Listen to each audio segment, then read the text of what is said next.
नमस्कार मित्रों, आपका हार्दिक अभिनंदन है कैश क्लासेस में। प्राचीन भारत के इतिहास की श्रृंखला में जो आज का नवीन विषय है वह है त्रिपक्षीय संघर्ष। त्रिपक्षीय संघर्ष अर्थात ट्राइपार्टाइट स्ट्रगल या कहें कॉन्फ्लिक्ट। इसे अन्य नामों से भी जाना जाता है, जैसे त्रिपक्षीय संघर्ष, त्रिराज्यीय संघर्ष।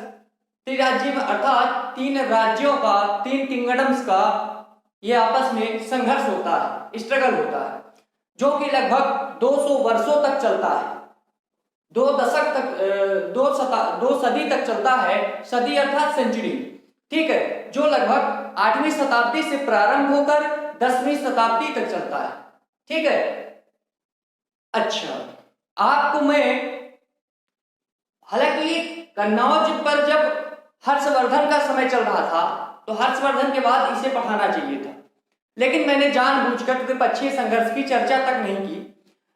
कारण यह था कि त्रिपक्षीय संघर्ष में जो राजवंश पार्टिसिपेट कर रहे थे, अर्थात किए थे, भाग लिए थे इस संघर्ष में, जैसे कि 3 राजवंश इस संघर्ष में भाग लेते हैं।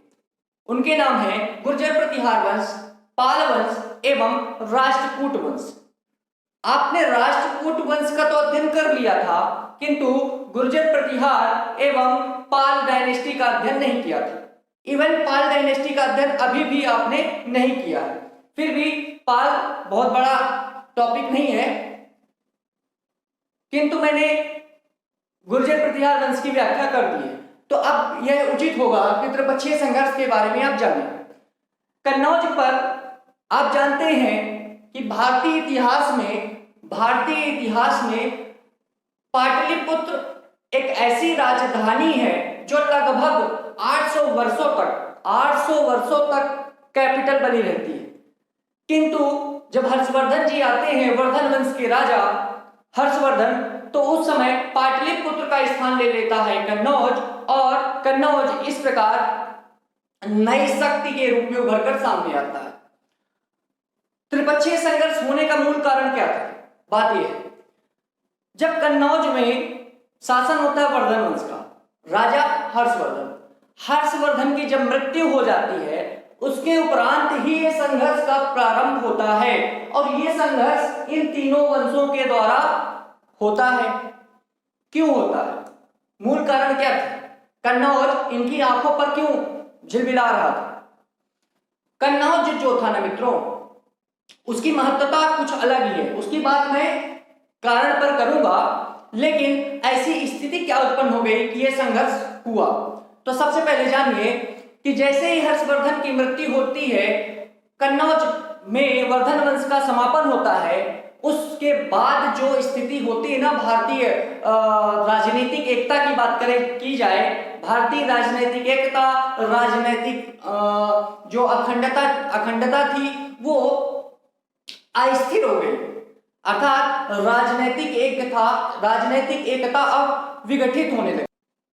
मित्रों, हर्षवर्धन के मृत्यु के उपरांत जो भारतीय राजनीतिक दशा थी वो शोचनीय हो गई, दयनीय हो गई। मित्रों, छोटे छोटे अब नए राज्यों का उदय होने लगा, नए नए किंगडम सामने आने लगे, और इनके साथ ही नए नए वंश, डायनेस्टियां भी सामने आने लगी। केंद्रीय सत्ता का अभाव दिखने लगा, राष्ट्रीय एकता जो थी उसका भी अभाव देखने को मिला। एवं 8वीं शताब्दी के लगभग 3 नए वंशों का उदय होता है, गुर्जर प्रतिहार, पाल एवं राष्ट्रकूट वंश।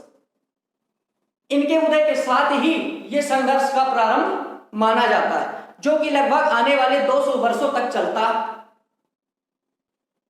मित्रों, आप स्थिति देखिए, कन्नौज कहां पर? उत्तर भारत में है। गुर्जर प्रतिहार जो लगभग मालवा पे शासन कर रहा था, पाल वंश जो कि बंगाल में था, एवं राष्ट्रकूट कहां था? मान्यखेत में था कि कहीं और था? उत्तर दीजिएगा। यह अब स्थिति है। अब थोड़ा सा ये देखिए, ये युद्ध होता क्यों है? यदि एक शब्द में पूछा जाए तो ये कन्नौज पर अधिकार को लेकर होता है। किसके लिए होता है? कॉन्फ्लिक्ट इन्वॉल्विंग अथॉरिटी, ठीक है। अधिकार को लेकर होता है। अधिकार किस पर? कन्नौज पर। ठीक है, इन सभी ये संघर्ष का जो मूल कारण होता है केवल एकमात्र कौन होता है? कन्नौज होता है।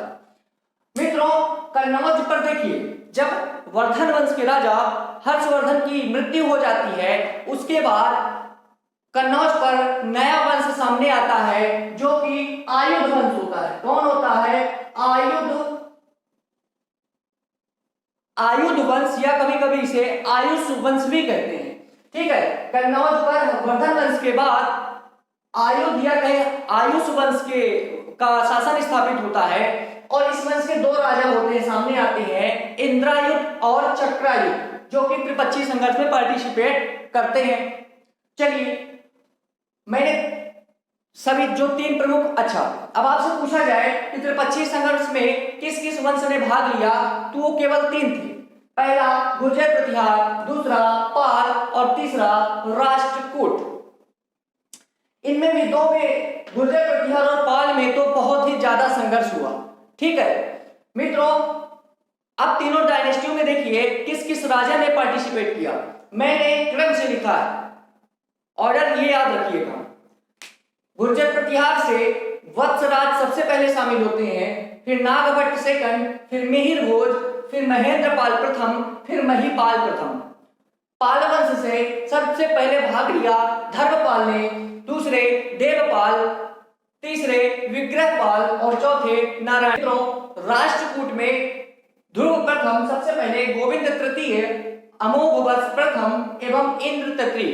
अब प्रश्न यहां से जो उठेगा कि गुर्जर प्रतिहार वंश से सबसे पहले त्रिपक्षीय संघर्ष में भाग किसने लिया, तो वत्सराज ने, फिर राष्ट्रकूट की ओर से ध्रुव प्रथम ने, जबकि पाल की ओर से, पाल वंश की ओर से धर्मपाल ने। ये इतना क्लियर हुआ होगा, यहां तक क्लियर। अब जानते हैं कि वह कौन सी स्थितियां थी, परिस्थितियां थी, वह कौन से कारण थे जिसके कारण यह 200 वर्षों का त्रिपक्षीय संघर्ष हुआ। ठीक है, इस पर चर्चा करते हैं। उत्तर भारत की दुर्बल राजनीतिक स्थिति, अर्थात debilitating political condition of north India. उत्तर भारत की दुर्बल राजनीतिक स्थिति, हर्षवर्धन के बाद, वर्धन वंश के पतन के बाद जब आयुध वंश आता है, तो आयुध वंश के शासक ना तो इतने शक्तिशाली थे, पावरफुल थे, और ना ही इतने योग्य थे कि वो हर्षवर्धन के विशाल साम्राज्य को सुरक्षित रख पाए। और इस स्थिति का फायदा जो उठाते हैं, वो उठाते हैं सबसे पहले गुर्जर प्रतिहार वंश। कौन उठाता है? गुर्जर प्रतिहार वंश। ठीक है, अटैक करते हैं। ठीक है, तो ये मूल कारण माना जाता है, उत्तर भारत की राजनीतिक जो स्थिति थी वो दुर्बल थी। ठीक है, और उत्तर भारत में राजनीतिक एकता का अभाव तो उत्पन्न नहीं हो चुका था। ठीक है, राजनीतिक अस्थिरता हो गई थी, तो ये मूल कारण माने जाते हैं। अगला कारण जो है वो कन्नौज पर ध्यान दीजिए। कन्नौज ही इतना मतलब मूल कारण क्यों बना त्रिपक्षीय संघर्ष के लिए? याद रखिए, कन्नौज जो था ये प्रमुख राजनीतिक केंद्र था एवं प्रशासनिक केंद्र भी था, अर्थात major political and administration centre of north India. ठीक है, प्रशासनिक एवं राजनीतिक दृष्टिकोण से जो कन्नौज था वो क्या था? केंद्र माना जाता था। ठीक है, राजनीतिक और प्रशासनिक केंद्र बिंदु था कन्नौज। दूसरा कारण आर्थिक संपन्न था। आर्थिक रूप से, आर्थिक दृष्टि से जो कन्नौज था वो संपन्न था, वाणिज्य व्यापार का केंद्र था। ठीक है, सेंटर ऑफ कॉमर्स ट्रेड। जो कन्नौज है मित्रों, ये वाणिज्य व्यापार का केंद्र कैसे था? तो इस पर प्रकाश डालें कि जो गंगा व्यापार था, जो गंगा व्यापार मार्ग था, गंगा ट्रेड रूट था, एवं रेशम मार्ग अर्थात सिल्क रूट, इन दोनों मार्गों से, इन दोनों व्यापारिक मार्गों से कन्नौज जुड़ा हुआ था। रेशम मार्ग अर्थात सिल्क रूट से भी कन्नौज के लिए मार्ग जाता था, इसलिए ये इन वंशों के राजाओं की नजर में खटक रहा था। रणनीतिक एवं व्यावसायिक रूप से भी महत्वपूर्ण था कन्नौज। ठीक है, स्ट्रेटेजिक एंड कॉमर्शियली सिग्निफिकेंट, अर्थात कन्नौज जो था वो वाणिज्य, राजनीतिक एवं रणनीतिक एवं व्यवसायिक रूप से हर क्षेत्र में संपन्न था। ठीक है मित्रों, अगला कारण है गंगा यमुना दोआब क्षेत्र की समृद्धि, prosperity of Ganga Yamuna Doab area. जो गंगा यमुना दोआब का मैदान था मित्रों, ये उपजाऊ मैदान था। ठीक है, यहाँ इस क्षेत्र में जो कृषि की उत्पादकता थी, यील्ड थी, ठीक है, प्रोडक्शन था, बहुत ही अधिक होता था। और इस उपजाऊ मैदान पर अधिकार करने के लिए इन तीनों वंशों ने इस संघर्ष को जन्म दिया। अगला कारण है साम्राज्य की सुरक्षा, for security of the kingdom and शक्ति संतुलन हेतु एंड बैलेंसिंग ऑफ पावर। ठीक है, ये सभी वंशों के जो राजा थे, जो शासक थे, अपने अपने साम्राज्य की सीमा को सुरक्षित रखना चाहते थे। अपने आसपास जो समीपवर्ती वंश थे उनको ये आगे नहीं बढ़ने देना चाहते थे। कोई भी ऐसी दूसरी ताकत न जन्म ले पाए, साम्राज्य को खतरा उत्पन्न हो।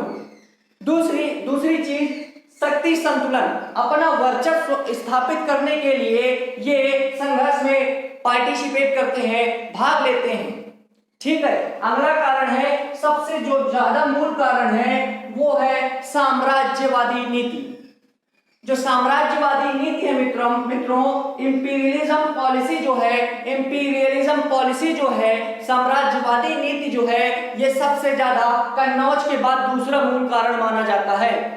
तो इस नीति के चलते उत्तर भारत में जो गुर्जर प्रतिहार वंश था और पूर्व में जो पाल वंश थे, ये मगध पर अधिकार करने के लिए लालायित थे, अर्थात उत्सुक थे।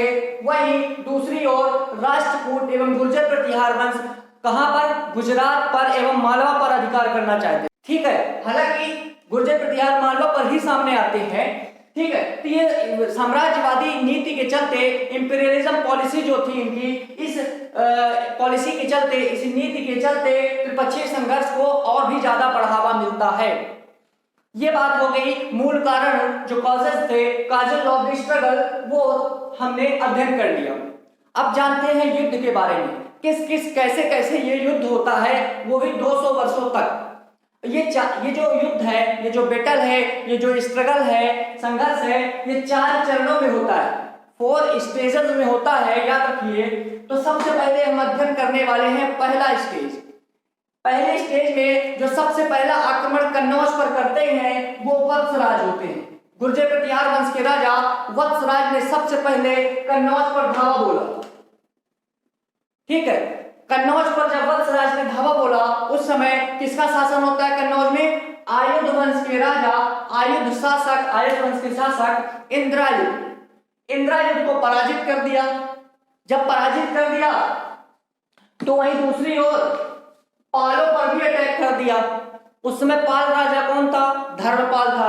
तो इस प्रकार धर्मपाल और कन्नौज के राजा इंद्रायुध को वत्सराज पराजित कर देते हैं, ये याद रखिएगा। लेकिन इधर से राष्ट्रकूट ने क्या सोचा, अपनी साम्राज्य की सुरक्षा जो थी ना, अपने साम्राज्य की सुरक्षा के दायित्व का जिम्मा उठाते हुए ध्रुव प्रथम ने गुर्जर प्रतिहार पर आक्रमण कर दिया। क्यों कर दिया? क्योंकि मैंने अभी बताया कि अपने कोई भी राज्य, अपने समीपवर्ती वंश को, जो समीपवर्ती राज्य थे, उनको एक शक्ति के रूप में उभरने नहीं देना। ठीक है, तो जब वत्सराज 2 वंशों को पराजित कर देते हैं तो इससे राष्ट्रकूट राजा अपने को स्वयं को खतरा मानने लगते हैं। इसलिए राष्ट्रकूट राजा ध्रुव प्रथम ने वत्सराज पर आक्रमण कर दिया और वत्सराज पराजित हो जाते हैं। वत्सराज डिफीटेड बाय दी ध्रुव प्रथम कौन थे? राष्ट्रकूट राजा थे। ठीक है, अब अंततोगत्वा पहले चरण में राष्ट्रकूट राजा ध्रुव प्रथम विजयी हो जाते हैं, याद रखिए। लेकिन ध्रुव प्रथम की ये विजयी जो है, ये सफलता जो है, अल्पकालिक होती है, अर्थात शॉर्ट टर्म सक्सेस कहा जा सकता है। क्यों होती है ये अभी जानिए। यह युद्ध जीतने के बाद ध्रुव प्रथम दक्षिण की ओर पलायन कर जाते हैं। पहला कारण है मित्रों, वो थी भौगोलिक बाधा। ध्रुव प्रथम की भौगोलिक बाधा, इनका राज्य क्षेत्र था यहाँ और लड़ने का युद्ध यहाँ, इसलिए अपने राज्य से बहुत ज्यादा दूर चले गए। ये भौगोलिक बाधा थी, जियोग्राफिकल ऑब्स्टिकल कहा जा सकता है। दूसरी बाधा, जब इतनी दूर वो चले गए युद्ध करने तो उनके राज्य में राजनीतिक असंतुलन स्थापित हो गया। ठीक है, तो इस सब को दबाने के लिए, राजनीतिक असंतुलन को समाप्त करने के लिए उन्हें अपने क्षेत्र, अपने राज्य दक्षिण की ओर पुनः प्रस्थान करना पड़ा। ठीक है, यह पहला चरण हो गया। दूसरे चरण पर आइए। जब ध्रुव प्रथम दक्षिण की ओर पलायन कर जाते हैं तो उस समय क्या होता है, धर्मपाल तो यहाँ पराजित हो गए पहले स्टेज में। तो धर्मपाल ने क्या किया कि अब सबसे पहले दूसरे स्टेज में आक्रमण कौन किया कन्नौज पर? धर्मपाल ने। तो धर्मपाल ने कन्नौज पर कौन, किसके ऊपर आक्रमण किया? इंद्रायुध के ऊपर। आयुध वंश का राजा था ना इंद्रायुध। वत्सराज ने इंद्रायुध को नहीं हटाया था, पराजित जरूर किया था लेकिन उसे गद्दी से नहीं हटाया था। लेकिन धर्मपाल ने इंद्रायुध को पराजित करने के साथ ही अपने समर्थक जो था इसका, उसका नाम है चक्रायुध। चक्रायुध आयुध वंश का ही राजा था। तो चक्रायुध अब एक्चुअली में धर्मपाल का समर्थक था। तो धर्मपाल ने चक्रायुध को कन्नौज का शासक नियुक्त कर दिया। क्लियर है? और ये सब उपलब्धि पाने के बाद धर्मपाल ने उत्तरापथ स्वामी नामक टाइटल, उपाधि ली। ठीक है, उत्तरापथ स्वामी मतलब हिमालय तक पूरा अधिकार क्षेत्र था इसका। परंतु धर्मपाल की जो सफलता थी ये अल्पकालिक सफलता कह सकते हैं, शॉर्ट टर्म सक्सेस। ये दूसरा स्टेज हो गया। क्यों अल्पकालिक है? क्योंकि अभी 2 स्टेज और होंगे, उसका भी अध्ययन अभी करते हैं। मित्रों, तीसरे चरण में क्या होता है कि अब प्रतिहार राजा कौन बनते हैं? नागभट्ट द्वितीय। नागभट्ट सेकंड अब प्रतिहार राजा होते हैं।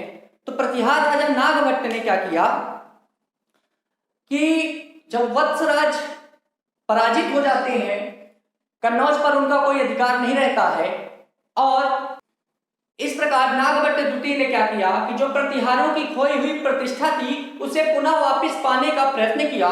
इस कड़ी में उन्होंने कन्नौज पर फिर से आक्रमण किया। कन्नौज में फर्स्ट टाइम आक्रमण किया नागभट्ट द्वितीय ने चक्रायुध के विरुद्ध।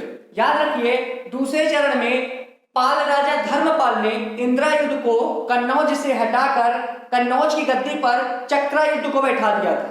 तो चक्रायुध को पराजित कर दिया नागभट्ट द्वितीय ने, और चक्रायुध की जगह फिर से इंद्रायुध को राजा बना देते हैं। ठीक है, एवं साथ में क्या होता है कि गोविंद तृतीय जो कि राजपूत राजा हैं, दक्षिण से आते हैं और नागभट्ट द्वितीय को पराजित कर देते हैं। याद रखिए खेल कैसा चला कि जब प्रतिहार राजा ने पालों को हराया तब राजपूत आते हैं और उन पर अटैक करके उन्हें पराजित कर देते हैं। ये इनके सहयोग के लिए नहीं था, बल्कि ये भी कन्नौज पर अधिकार करना चाहते हैं इसलिए। ठीक है, जैसे कि वत्सराज ने धर्मपाल को हराया तो फिर उधर से ध्रुव प्रथम आ गए। अब नागभट्ट द्वितीय ने चक्रायुध को हराया तो कौन आ गया? गोविंद तृतीय आ गए। तो यह क्रम चलता रहा। ठीक है, जब गोविंद तृतीय ने नागभट्ट द्वितीय को पराजित कर दिया तो एक प्रकार से जब नागभट्ट द्वितीय ने चक्रायुध को पराजित तो कन्नौज पर अधिकार कर लिया। लेकिन जब गोविंद थर्ड ने नागभट्ट द्वितीय को पराजित कर दिया तो इस प्रकार कन्नौज पर उनका प्रभाव फिर से समाप्त हो गया। ठीक है, याद रखिए ये क्रम चलता रहा। अब राजा बदलते गए, नागभट्ट द्वितीय की जगह मिहिर ओजात आ गए। ठीक है, राजपूत में गोविंद तृतीय की जगह अमोघवर्ष प्रथम आ गए। इधर धर्मपाल की जगह पाल वंश में देवपाल आ गए। ये क्रम चलता रहा और संघर्ष चलता रहा। चौथा चरण जो होता है, फोर्थ स्टेज, इसमें क्या होता है कि अब प्रतिहार राजा कौन होते हैं? महेंद्रपाल, जो कि 854 ईस्वी में क्या किया, लगभग 854 ईस्वी में कन्नौज पर आक्रमण करते हैं। कहां पर आक्रमण करते हैं? कन्नौज पर आक्रमण करते हैं। साथ ही नारायण पाल को, पाल वंश में राजा कौन होता है अब? नारायण पाल। तो नारायण पाल को पराजित कर देते हैं, उसके क्षेत्र पर भी अधिकार करते हैं, साथ में कन्नौज पर अधिकार कर लिया। ठीक है, इस प्रकार महेंद्रपाल को कहा जाता है कि इन्होंने त्रिपक्षीय संघर्ष का जो ट्राइपार्टाइट स्ट्रगल था, कॉन्फ्लिक्ट था, उसका अंत कर दिया। लेकिन मित्रों अब राष्ट्रकूट राजा बनते हैं इंद्र तृतीय, इन्होंने कन्नौज को तहस नहस कर दिया था। ठीक है, ये चलता रहा। अब प्रतिहार राजा बने महिपाल। कौन बने? महिपाल। और महिपाल ने पुनः कन्नौज पर अधिकार कर लिया और इस प्रकार कहा जाता है कि त्रिपक्षीय संघर्ष का अंत किया प्रतिहारों ने। प्रतिहारों ने कौन? महेंद्रपाल ने।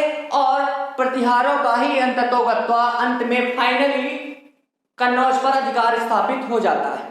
क्लियर है इतना? ठीक है, अब बात करते हैं इस युद्ध के, इस संघर्ष के, इस स्ट्रगल के परिणामों की। ठीक है, कॉन्सिक्वेंस, इसकी बात करते हैं। तो सबसे पहला तो यही है कि कन्नौज पर अब गुर्जर प्रतिहार वंश का अधिकार स्थापित हो गया, अर्थात राइट्स इस्टेब्लिश हो गया।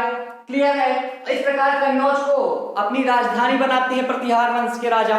क्लियर? दूसरा कि तीनों राजवंशों का पतन भी हो गया। ये जैसे ही संघर्ष खत्म होता है कुछ समय उपरांत तीनों राजवंशों का, कौन कौन से?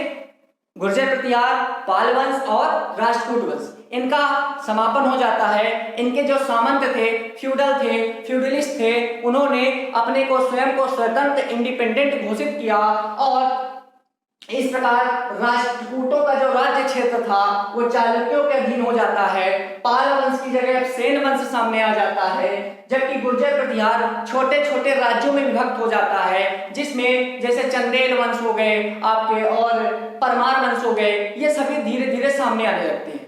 ये सामंत थे प्रतिहार के। ठीक है, तीसरी चीज, नवीन राजवंशों का उदय हो गया।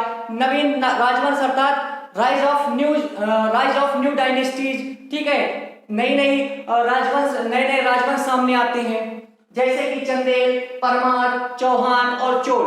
हालांकि चोल तो पहले से विद्यमान थे, लेकिन बीच में इनकी जो ख्याति थी वो धूमिल होने लगी, अर्थात इनकी जो प्रसिद्धि थी वो डाउन हो गई थी। लेकिन मैंने चोलों का रिजरेक्शन पढ़ाया है, पुनः उत्कर्ष पढ़ाया है, जो कि यही है। इसी काल में वो सामने आते हैं 9वीं 10वीं शताब्दी के मिडिल आउट में।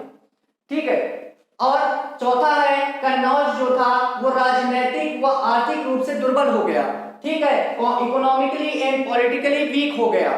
ठीक है, ये बात क्लियर है। अगले जो परिणाम आते हैं सामने कि विदेशी आक्रमणकारियों का मार्ग प्रशस्त हो गया, अर्थात आक्रमणकारी थे उनका आगमन होने लगा। तो किधर से? पूर्व की ओर से, मध्य पूर्व की ओर से, मिडिल ईस्ट की ओर से। क्यों होने लगा? पहले क्यों नहीं हुआ? क्योंकि कन्नौज पर उस समय हर्षवर्धन जैसे महान शासक होते थे, है ना, most greatest ruler, powerful ruler होते थे, इसलिए कोई भी विदेशी आक्रमणकारी नहीं सोचा आक्रमण करने का। लेकिन जब ये स्थिति हो गई, कन्नौज पूरी तरह से क्षति विक्षत हो गया। ठीक है, कन्नौज पर भांति भांति के राजवंशों ने शासन किया, उसे दुर्बल करते गए। तो इस प्रकार विदेशी आक्रमणकारियों का आगमन होने लगा, the coming of the foreign invaders. ठीक है, अगला जो परिणाम है कि उत्तर भारत में, नॉर्थ इंडिया में राजवंशों के मध्य गुटबंदी की प्रवृत्ति का जन्म हो गया, अर्थात अब आपस में राजवंश जो थे, डायनेस्टियां जो थी, वो गुटबंदी करने लगी। ठीक है, birth of the factionalism between dynasties. क्या है? Birth of the factionalism between dynasties, अर्थात गुटबंदी की प्रवृत्ति का जन्म हो गया। ठीक है, अगला कारण कि भारत में राजनीतिक एकता का फिर से अभाव देखने को मिलने लगा। ठीक है, जो लेक ऑफ पॉलिटिकल यूनिटी थी, क्या? लेक ऑफ पॉलिटिकल यूनिटी, राजनीतिक एकता का अभाव, राजनीतिक अखंडता का अभाव। ठीक है, ये सब सामने आने लगा, राजनीतिक अस्थिरता आ गई थी। ठीक है, अंततोगत्वा क्या होता है कि 1018 ईस्वी में, 1018 एडी में कौन? गजनवी, मोहम्मद गजनवी ने कन्नौज पर आक्रमण कर दिया। कन्नौज पर आक्रमण करके गजनवी ने कन्नौज को पूरी तरह से तबाह ही कर दिया अंत में। ठीक है, कन्नौज तबाह तो होता रहा इधर, ठीक है, अलग अलग राजवंशों के द्वारा, किंतु फाइनली अंत में गजनवी ने उसे पूरी तरह से ही नष्ट कर दिया। ठीक, ये रहा त्रिपक्षीय संघर्ष। त्रिपक्षीय संघर्ष में मेरे द्वारा पढ़ाया गया कोई भी तथ्य गलत हो कमेंट करके बताएं मुझे, उसे मैं सुधारूंगा। लेकिन मैंने त्रिपक्षीय संघर्ष को प्री कम मेंस के दृष्टिकोण से पढ़ाया है। आपसे मुख्य परीक्षा में पूछ ले कि त्रिपक्षीय संघर्ष के कारण एवं परिणामों पर चर्चा कीजिए, तो आप कारण और परिणाम लिख सकते हैं। आप त्रिपक्षीय संघर्ष पर संक्षिप्त जानकारी भी दे सकते हैं कि कैसे 3-4 चरणों में यह युद्ध संपन्न होता है।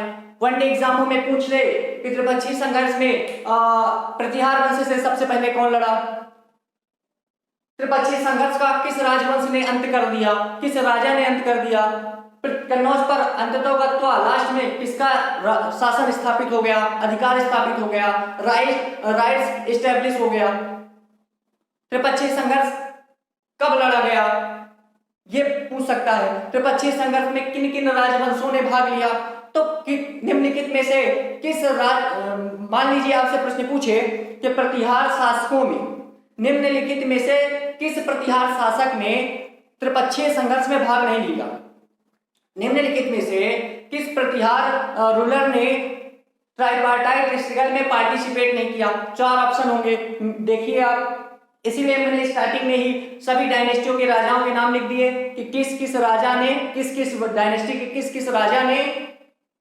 ट्राइपार्टाइट स्ट्रगल में अर्थात त्रिपक्षीय संघर्ष में भाग लिया, पार्टिसिपेट किया। तो बहुत सारे प्रश्न बन सकते हैं, ठीक है। मेरा मुख्य उद्देश्य त्रिपक्षीय संघर्ष को पूरी तरह से अवगत करवाना था आपके लिए, लेकिन मैंने इसे बाद में पढ़ाया जब मैंने गुर्जर प्रतिहार राजपूत युग का समापन कर दिया, तब मैंने इसे पढ़ाया, ठीक है। तो अब अगला जो पार्ट होगा मित्रों, वो कुछ और छोटे राज्य हैं, जैसे कश्मीर के कुछ राजवंश हैं जो सीमावर्ती राजवंश हैं, जैसे पाल वंश, सेन वंश, इन पर चर्चा करूंगा और ये ज्यादा बड़े लेक्चर नहीं होंगे। इसके बाद सिंधु सिविलाइजेशन, हड़प्पा सिविलाइजेशन जिसे कहते हैं, और स्टोन एज, पाषाण कालीन सभ्यता की भी बात करूंगा। और बहुत जल्द ही अत्यंत शीघ्र प्राचीन भारत का इतिहास समापन होने वाला है, और इसके साथ मेडिएवल हिस्ट्री अर्थात मध्यकालीन भारत का इतिहास एवं भारत का भूगोल, ये दोनों विषय साथ में मैं पढ़ाने वाला हूं। तो मिलते हैं अगले पार्ट पर, तब तक के लिए धन्यवाद और जय हिंद।